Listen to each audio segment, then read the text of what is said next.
Just a simple strategy that we can build. Let's say with Python and CCXT, build a strategy that buys Bitcoin when the price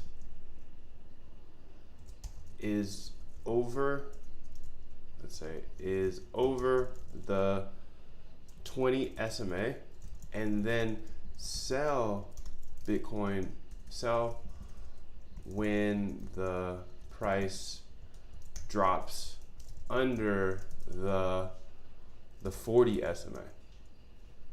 So let's say it's over the 20 SMA, then hold for 5 days, and then sell when the price is under the 40 SMA.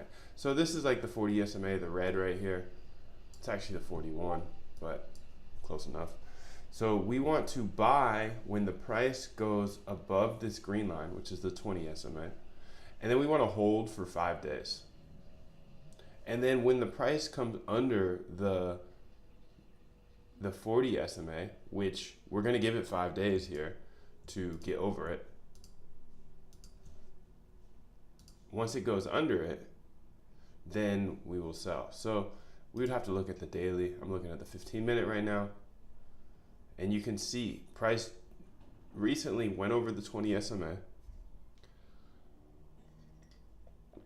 But then we give it 5 full days in order to go back under, or to go over the 41 SMA. And from there, if it drops back down, we would sell.